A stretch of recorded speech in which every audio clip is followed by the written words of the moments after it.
Vous hésitez encore entre un chauffe-eau thermodynamique et un chauffe-eau électrique? Alors je vais vous aider à y voir plus clair en faisant le tour des avantages et des inconvénients de ces deux installations. Je suis Lola de Nouvelle Air Énergie et mon objectif, c'est de vous conseiller pour que vous puissiez faire un maximum d'économies sur votre facture d'eau chaude. On commence tout de suite, c'est parti! Avant de comparer ces deux chauffe-eau, je vous propose de les différencier pour mieux les distinguer. Le fonctionnement du chauffe-eau électrique est simple. Il réchauffe l'eau à l'aide d'une résistance électrique. Il existe sous forme de ballon pour stocker l'eau chaude, mais aussi sous forme de chaudière instantanée pour chauffer l'eau en direct sans la stocker. Dans les deux cas, ce chauffe-eau utilise l'électricité pour chauffer l'eau. Le chauffe-eau thermodynamique, lui, fonctionne différemment. C'est à l'aide d'une pompe à chaleur qu'il va récupérer les calories naturellement présentes dans l'air ambiant ou extérieur pour réchauffer l'eau qui se trouve dans le ballon. Si jamais vos besoins sont trop importants, une résistance électrique prendra le relais. Il existe deux types de chauffe-eau thermodynamiques, le monobloc et le split. Le choix de l'installation dépendra principalement de la configuration de votre maison. Bon, maintenant qu'on est calé sur le fonctionnement de ces deux types de chauffe-eau, on peut passer au comparatif. On commence directement avec un sujet important, le prix.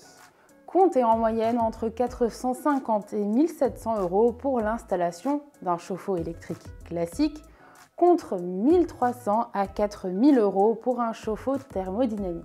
Un chauffe-eau thermodynamique peut donc coûter 2 à 3 fois plus cher qu'un électrique, mais vous vous en doutez, si c'est plus cher, c'est qu'il y a une raison. Contrairement au chauffe-eau électrique, le thermodynamique n'utilise que très peu d'électricité pour fonctionner. Il permet donc d'économiser jusqu'à 60% sur sa facture d'eau chaude. L'électrique est donc peut-être moins cher à l'achat, mais sur le long terme, le thermodynamique se montre généralement plus avantageux pour faire des économies d'énergie. Faisons maintenant le tour des aides financières pour ces deux chauffe-eau. Eh bien c'est simple, le thermodynamique bénéficie de presque toutes les aides, comme par exemple MaPrimeRénov' ou encore l'éco-prêt à taux zéro. Le chauffe-eau électrique, quant à lui, ne bénéficie d'aucune aide. Il est considéré comme un équipement pas assez performant pour entrer dans le cadre d'une rénovation énergétique efficace. Concernant l'impact écologique de ces deux chauffe-eau, le grand gagnant est évidemment le thermodynamique. Pourquoi? Eh bien parce qu'il fonctionne grâce à une énergie renouvelable. L'air qu'il puise à l'intérieur ou à l'extérieur pour fonctionner est disponible en quantité illimitée et de manière renouvelable. Et en plus de ça, c'est un ballon plus performant puisqu'il parvient à chauffer l'eau en utilisant moins d'énergie. Il a donc tout bon pour la planète. On a fait le tour des principaux points à comparer.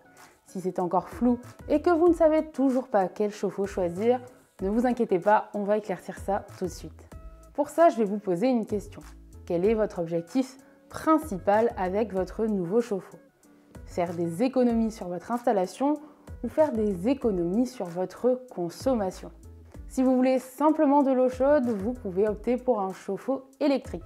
Ce sera moins cher à l'achat, mais ça consommera plus d'énergie pour produire cette eau chaude. En revanche, si vous souhaitez réaliser des économies sur vos factures d'énergie, le chauffe-eau thermodynamique est sans aucun doute l'option à choisir car il est le plus performant. Pour résumer un peu cette vidéo, un chauffe-eau thermodynamique consomme beaucoup moins d'électricité qu'un ballon classique. Ça permet de réaliser de belles économies sur le long terme. Un équipement thermodynamique peut coûter jusqu'à 3 fois plus cher que l'électrique, mais il ne faut pas oublier non plus qu'il bénéficie d'aide de l'État. Ça peut changer la donne. Pour terminer, le choix de l'installation dépendra principalement de vos objectifs et de vos attentes concernant cet appareil au sein de votre logement. En tout cas, si vous souhaitez en apprendre plus sur les ballons thermodynamiques, allez voir cette vidéo.